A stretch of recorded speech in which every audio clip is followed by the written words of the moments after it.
केवतार प्रयोजनम केवतारः के कर्मस्थ धर्मकम शरणं गतः।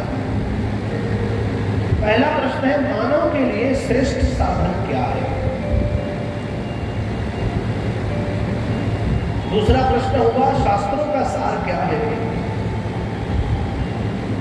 तीसरा, किस देवता की उपासना करें? चौथा प्रश्न में धर्म की रक्षा कौन करता है? पंचम प्रश्न पर धरती पर भगवान के कितने अवतार हुए? और छठा प्रश्न, भगवान अवतार क्यों लेते हैं? इन सारे प्रश्नों के उत्तर श्रीमद् भागवत में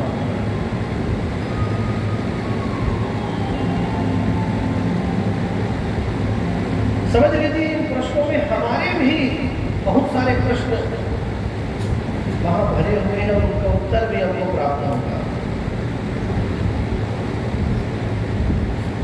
सूत जी ने बताया है कि मानव के लिए श्रेष्ठ साधन श्री हरि की भक्ति, श्री हरि के चरणों की सेवा ही है। सभी शास्त्रों का सार श्रीमद् भागवत है और अन्य प्रश्नों के उत्तर को सूत जी ने संपूर्ण भागवत में दिया है। जब सूत जी प्रश्न का उत्तर देने लगे तो सर्वप्रथम अपने गुरुदेव का ध्यान किया। यम प्रजंतम वेदम वेदकृत्यम वैवाहनो विदहकादर पुत्रेति तन्मयतया कर्मोभिनेदुस्तं सर्वभूत हृदयं तमेवानतोऽस्मि। अपने श्री सद्गुरुदेव का ध्यान किया। पुनः सौनक आदि ऋषियों ने विस्तार पूर्वक पूछा कि महाराज, भागवत की रचना किसने की? क्या भागवत से भगवान की प्राप्ति है? तब सौनक आदि ऋषियों के प्रश्नों को सुनकर सूत जी कहते हैं कि सुनो। सूत महाभागो वदनो वदतांबर कथां भागवते पुण्यां यदा भगवान शुक। श्रीमद् भागवत जिसे शुक शास्त्र कहते हैं, सुखदेव महाप्रभु के द्वारा गाया हुआ यह भागवत निश्चित रूप से परमात्मा को प्राप्त करा सकता। आपका प्रश्न है, भागवत जी की रचना किसने की? अब उस विषय पर विस्तार से बता रहे हैं सूत जी महाराज। कहने लगे कि एक समय की बात है, व्यास जी के मन में बड़ा असंतोष हो गया और सरस्वती नदी के तट में अपने आश्रम में, संध्याकाश उनका आश्रम है, वहां पर एकांत में बैठे हैं और चिंतित थे। व्यास जी कौन? कभी आप विचार करिए वेद व्यास जी की महिमा के विषय पर। कितना कृपा, कितना उपकार हम मानवों के लिए व्यास जी ने किया।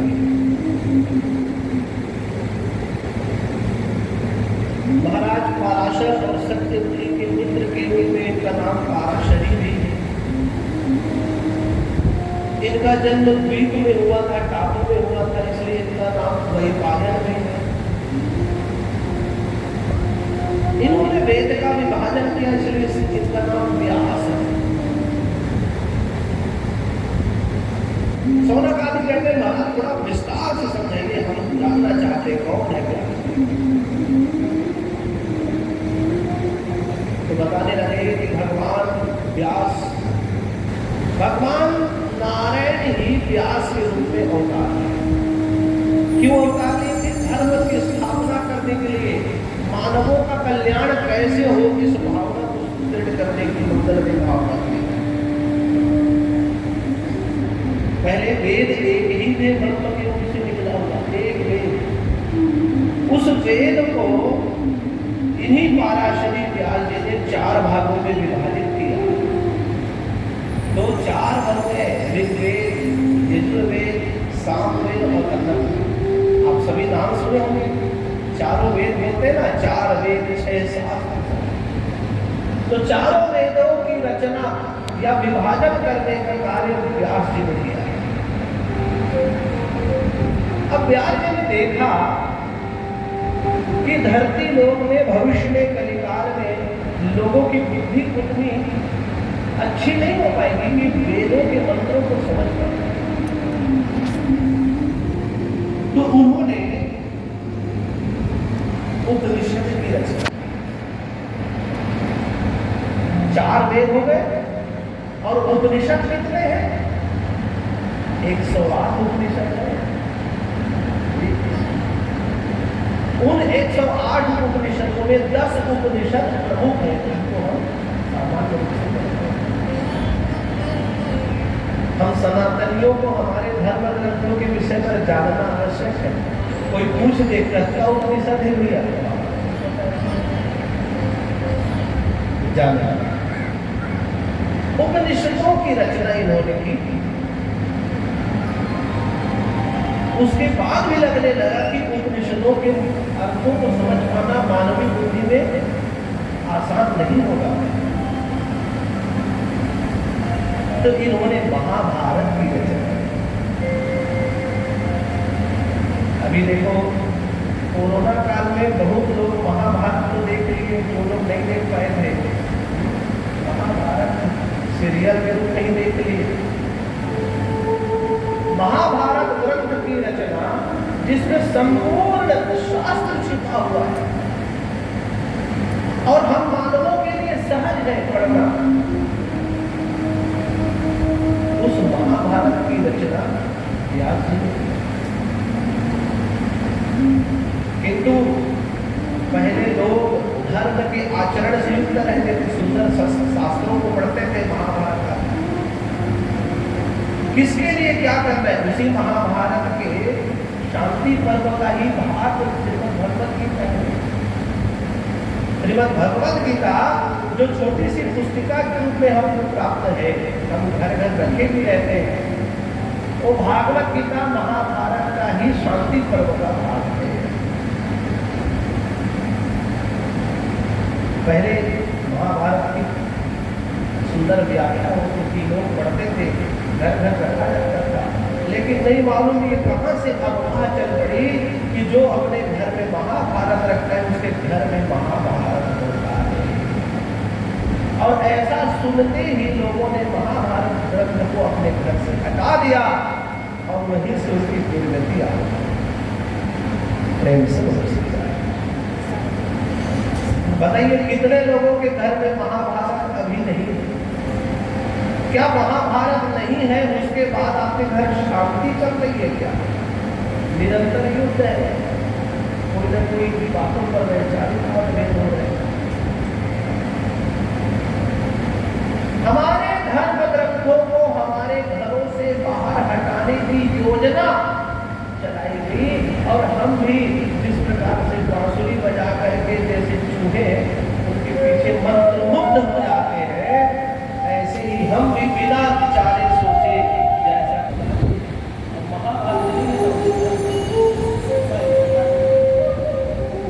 ग्रंथ ही नहीं कभी पढ़ी है दिव्य चीजें महाभारत में लिखी हुई। पुराना महाभारत धारावाहिक में आपने देखा कितना सुंदर देखने में लगता है, कितना वर्णन होगा सोचो।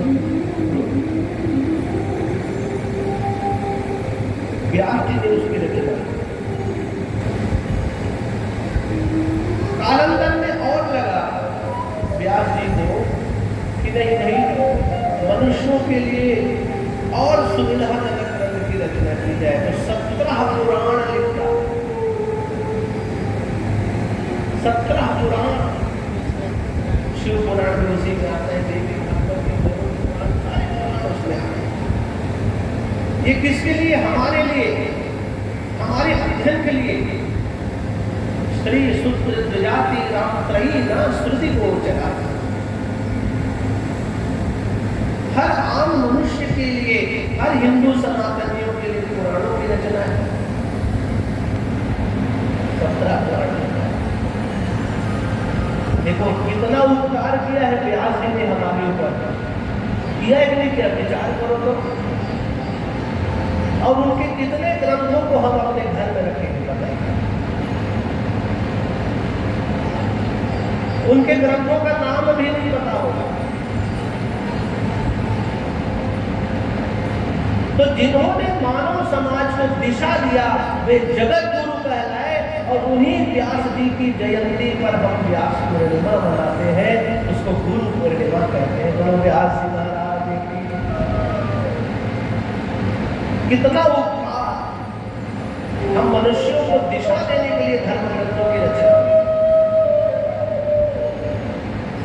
और जो मानव समाज को दिशा प्रदान करे वो गुरु ही है, इसलिए व्यास महान गुरु। आप देखिए किसी भी पेशा में रहने वाले व्यक्ति का उतना सम्मान नहीं होता जो शिक्षक का होता है। गुरु पूर्णिमा में शिक्षकों का पूजन। अच्छा देखो हमारे यहाँ कितनी सुंदर परंपरा, भले ही गुरु जी रिटायर्ड हो गए, जो छात्र पढ़ता था वो छात्र बड़ा डॉक्टर बन गया, इंजीनियर बन गया, वकील बन गया, लेकिन कहीं भी गुरु जी को देखेगा तो पाँव जरूर करेगा, प्रणाम जरूर करेगा। ये आस्था है अपने गुरु के प्रति, अपने शिक्षक के प्रति, उस छात्र की निष्ठा है। वो ये मानता है कि आज मैं जहां पर हूं बस इनके कारण हूं। तो आज मानव समाज यदि उन्नति कर रहा है, विचार क्रांति में आगे बढ़ रहा है, सफल हो रहा है, तो उसके पीछे हमारे सांस्कृतिक विरासत के वैभव के रूप में विराजमान व्यास जी है। इसलिए व्यास को अब इतना कुछ करने के बाद भी व्यास जी को संतुष्टि नहीं मिली, सेटिस्फाइड नहीं। और एकांत में सरस्वती नदी के तट के पास बैठे थे। स्वयं व्यास विष्णु के अंश के अवतार हैं, लेकिन कभी कभी भगवान के अवतारी को भी भगवान की प्रेरणा की आवश्यकता हो जाती है। वहां पर नारद मुनि पहुंच गए, नारायण नारायण करके, अरे व्यास जी कैसे बैठे हो, आपका मुख उदास है। व्यास जी ने कहा महाराज इतना कुछ काम करने के बाद भी लग रहा है अधूरा हुआ, कुछ खालीपन है, ऐसा लग रहा है कि मैंने कार्य पूर्ण नहीं किया। तो नारद मुनि कहते हैं कि महाराज जी कि जब लगे जीवन में कुछ कमी है तो समझ लो आपके जीवन में भगवत साक्षात्कार नहीं है। यदि हमारे जीवन में कुछ अधूरापन है तो समझ लो भगवान की कृपा आपके जीवन में नहीं हुई।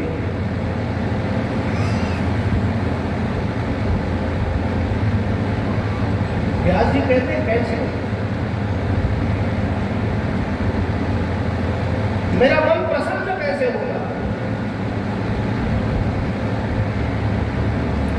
बोले महाराज इष्ट बिना सब भ्रष्ट है, ज्योतिष वैद्य के राम।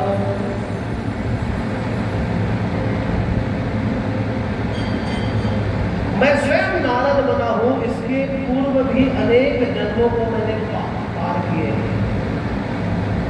और पूर्वकृत शुभाशुभ कर्म का ही अच्छा परिणाम रहा। भगवत कृपा होगी कि आप नारद के रूप में मुझे क्या। बोले महाराज आपने उपनिषद लिख डाले, वेदों की रचना कर डाली, 17 पुराण लिख डाले, लेकिन ऐसा कोई भी दिव्य ग्रंथ आपने अभी तक नहीं लिखा जिसमें भगवान की बाल लीलाओं का वर्णन, जिसमें भगवान के दिव्य चरित्रों का गुणगान हो।